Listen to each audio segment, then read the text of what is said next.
PlayStation 2 had some amazing games that I always wanted to play, but I never got around to playing them. Back then I was not really that financially loaded, and by the time I got around to getting a job, Xbox 360 had come out, and PlayStation 2 was, for me no longer viable. Fast forward to present times, and I managed to get my hands on a couple of PlayStation 2 games that I always wanted to play. One of them is Gungrave. And now that I have finished it, I feel like I need to give my honest opinion on it. Now I know a lot of people are going to look at it and think that this is not a video for them, and I won't blame you for clicking away. But if nostalgia brought you here, then please stick around, and I hope you enjoy the ride. Ladies and gentlemen, my name is Sunil Angel, and this is my honest opinion on Gungrave for PS2.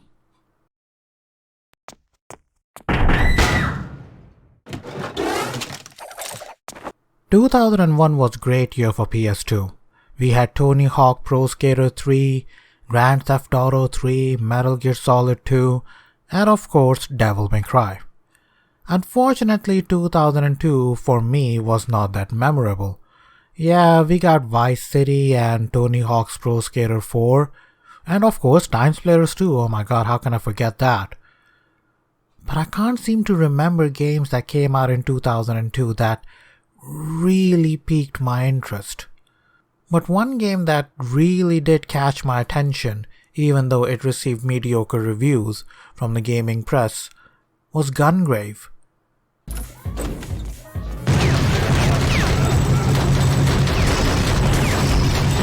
I don't know, but when I saw the game in action, there was something about it that I found appealing.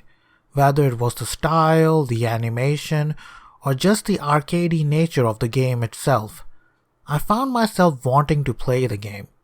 But back then I was jobless and broke, so I couldn't afford it.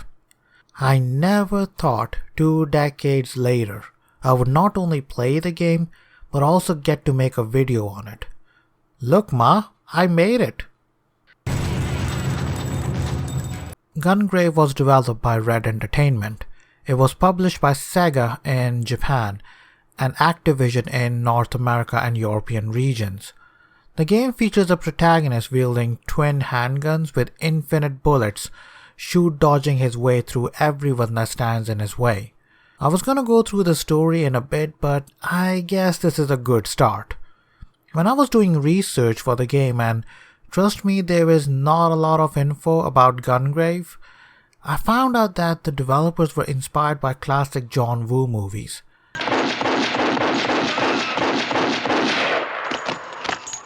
Playing the game, it definitely shows. Throughout the campaign, you will be shooting your way through a nightclub, a secret lab, Chinatown because why not, an exquisite banquet hall, and even features enemies that have guitar cases disguised as guns. Although I think that is more of a callback to Desperado than a John Woo movie.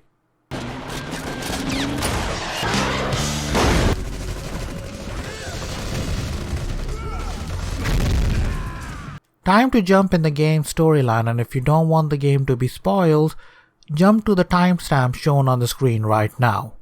You have been warned. Gungrave is set in a fictional city ruled by a criminal organization called the Syndicate, a mob family that controls production and distribution of a drug called the Seed. The game opens with a young girl dragging a case that is obviously too large for her through the cold streets while bleeding. She is obviously a survivor of a brutal attack and is told to find a man named Grave. She reaches where she was told to go and finds a doctor known simply as T, and another mysterious man who is revealed to be our protagonist called Grave. He is quick to open the case and finds his guns. As the doctor tends to the girl named Mika, Grave sets out to destroy the Syndicate, or more specifically, a man named Harry McDowell, once and for all. 組織の人間は一人残らず墓場行き。He starts his way from the streets by taking out a particular target in a nightclub called Slaughterhouse. Interesting choice of words considering what follows next. You then make your way to a factory where the syndicate is producing their designer drug. But as the level goes on, you'll realize that the syndicate is doing some genetic experimentation as well. After putting a stop to that, Grave meets his contact in Chinatown, who is told that the syndicate is appointing a new leader. More than likely it will be Harry McDowell on an airship.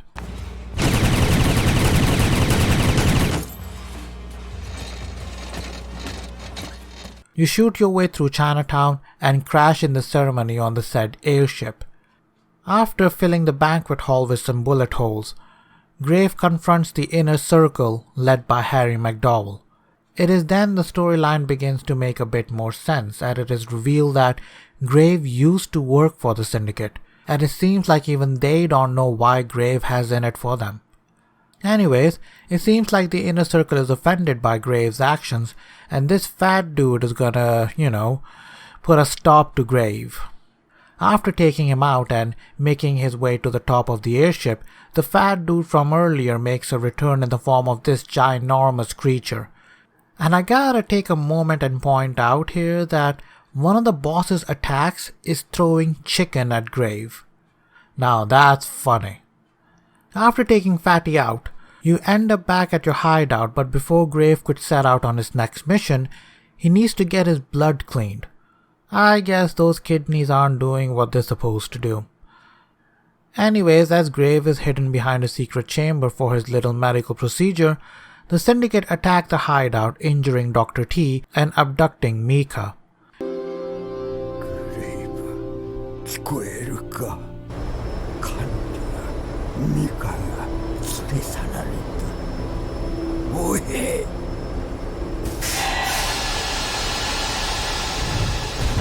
Grave chases them through the subway tunnels, eventually catching up to the guy who's holding Mika hostage.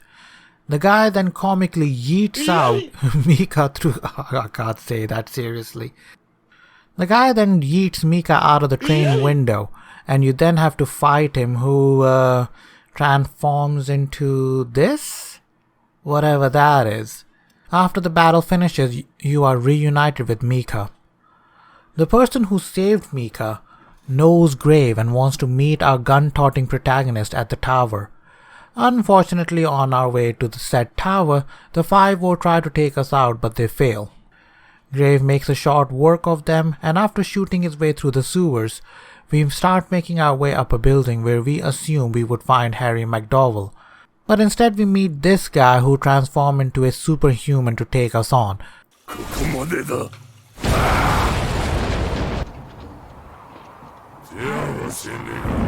And then transforms again into this hideous beast to finish us off for good. But he fails. The building explodes and we are then introduced to someone who looks like he possesses the same skill set as Grave. Turns out he was Grave's student, and we get a boss battle with someone who has the same animation as our protagonist, minus the freaking coffin on his back. Grave takes him out and then continues to make his way up this mysterious tower.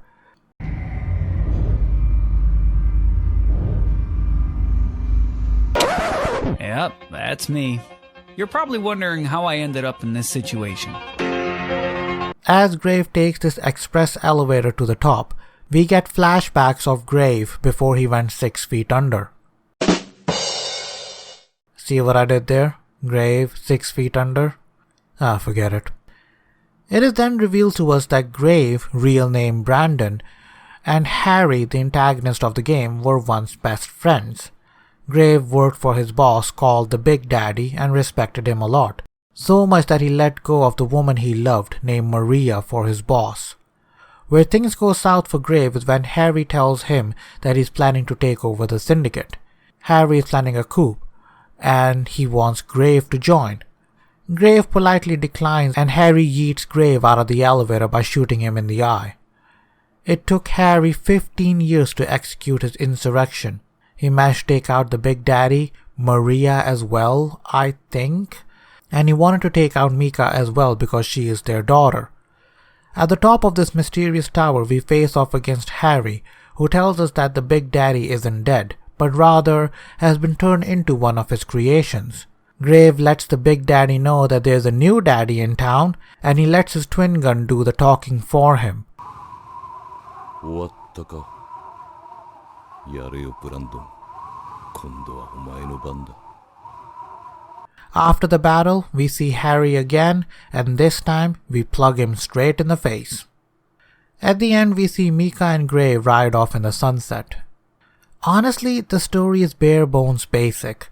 I tried looking up a lot about the game and its development, but I couldn't find much, so it wouldn't come as a surprise to me if it is revealed somewhere down the line that the game's story was just an excuse to take the player from one location to another while they are in control of a cool looking protagonist dual wielding handguns with infinite ammo.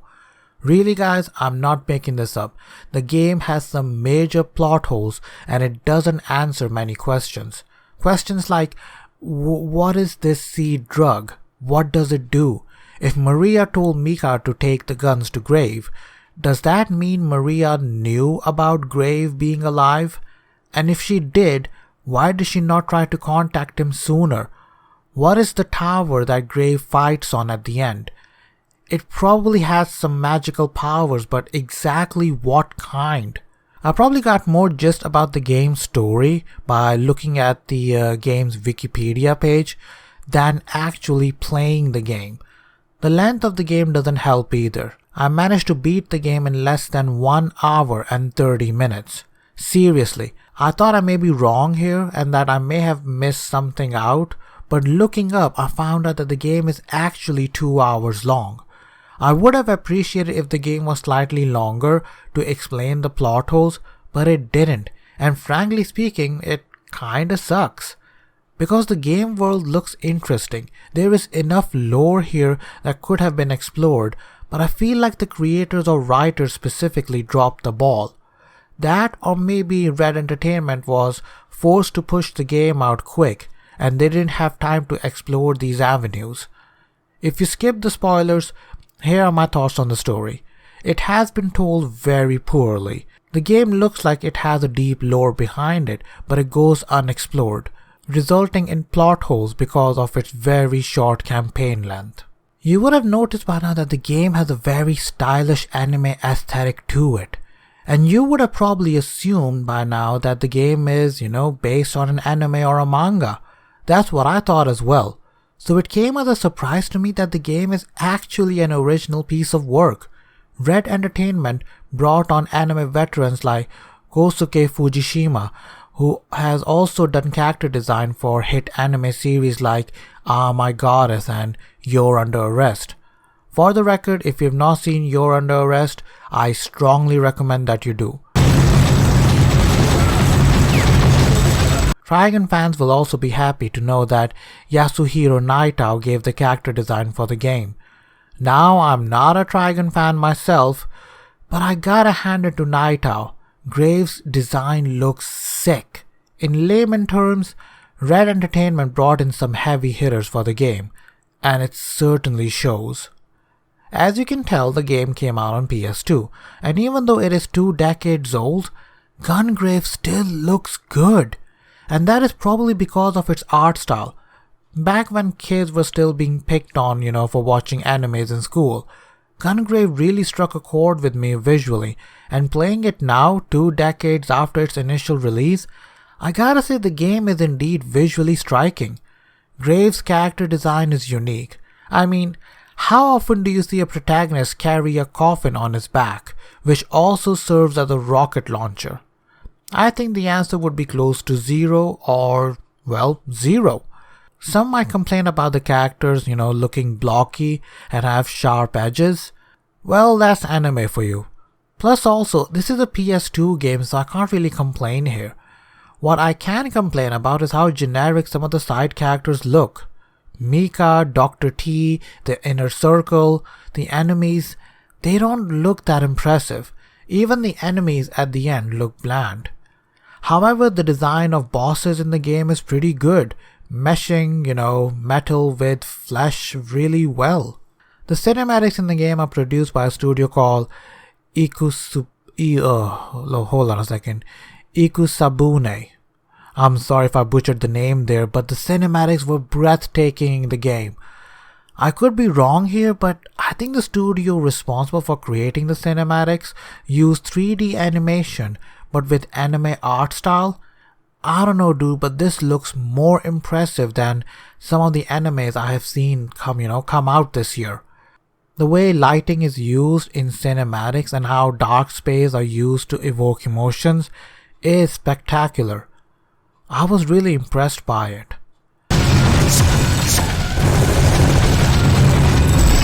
The game doesn't disappoint either when you're actually playing it. Some might complain that the game has a more greyish tone to it, but I kind of dig it. The lack of color really accentuates the look of a city that is filled with gangsters, and that would also explain why everyone wants to get out of it.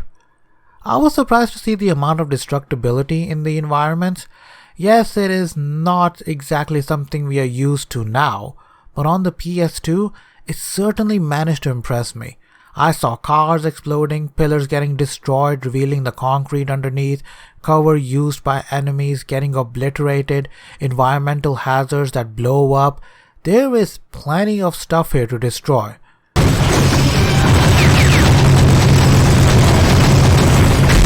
Unfortunately, that cannot be said about the last level, which just looks, generic and bland. I don't know if the creators ran out of ideas or something. The last level is probably my least favorite level to look at and explore. I guess it's time to talk about the real reason why you're here, the gameplay or the gunplay. Well, I'm pleased to say that the game is fun. In fact, I haven't had this much fun with a game in ages lately. Gameplay centers around Grave making his way through a level, shooting anything that moves or doesn't move. That's it.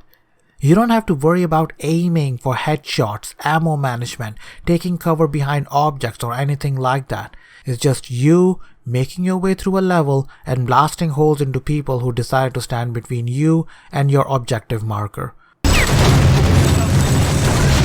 You press the square button to shoot, X to shoot dodge like Max Payne, circle to run, and triangle to unleash your special attack. R1 is for your melee attacks, which is just him spinning his coffin around, and L1 is for locking onto targets. Gungrave's gameplay has a very arcadey feel to it, and I miss playing games like that. You just enter a room and absolutely boss it. It might look like I'm entering different combos on my gamepad to get those points racked up like Devil May Cry or something, but really all I'm doing is facing the direction I want to shoot at and pressing square repeatedly. All this bullet ballet you see on the screen right now, the game is taking care of it by itself. It looks impressive, it's flashy, and it's simple to pick up and play. On the top right corner are two bars. The blue bar is for your shield and the red one is your health. When the shield is completely depleted, you will start to lose health.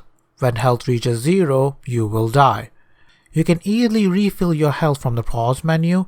Pausing the game will give you an option to select your special attack. You can select one of 4 attacks, but right at the bottom of the menu is the option to restore your health. And how many times you can refill your health? Well, that depends on how many enemies you beat. When you're in combat and are shooting away those hand cannons, you will notice a beat counter. When you reach 20, the counter will transfer an orb of sorts to the skull on the top left corner, which will fill a blue gauge. Every time it fills up, it adds 1 to the counter, and you can take it up to 9. Yes, that is how many times you can refill your health or use your special attacks. Aside from refilling your health, there are 4 special attacks you can choose from. Death Blow, which fires a single rocket in a straight line. Bullet Dance, which makes Grave spin around 360 degrees firing bullets. Hellhound Roar, that fires 3 rockets. And the most powerful attack in the game, Raging Inferno, which makes Grave fire rockets around him 360 degrees. And I must warn here, the sound effects were so loud that it broke my speakers. So you may want to turn down your volume now. 3, 2, 1, here it is. And it's not really that hard to build up that beat counter either. When you are not taking out bad guys dumb enough to jump on you, you can destroy the environment around you, which will amp up that beat counter. So technically speaking, if you're careful, you cannot die in this game. Gungrave is fun, but it has its issues, and unfortunately, they can be frustrating. First up, the camera stays behind Grave at all times, which means you cannot control the camera. It is not an issue if you're going in a straight line, but if you're ever surrounded in a level, you will have to turn the character to see where you're getting shot from, which wouldn't be a problem if Grave was not that slow to turn. In normal combat, it is not much of an issue, as standard enemies don't do much damage to begin with. In boss battles, however, it does become a big issue. There is a button for quick turn, but it is useless and you're knocked on your back by the bosses. Also, what good is a quick turn button if the boss is not directly behind you? Once you are knocked on your back and the boss moves out of the frame, you don't know where he went. The amount of times I got those cheap hits in me because I didn't know where the boss was, it was ridiculous, dude. I can't believe they didn't use the right thumbstick to move the camera.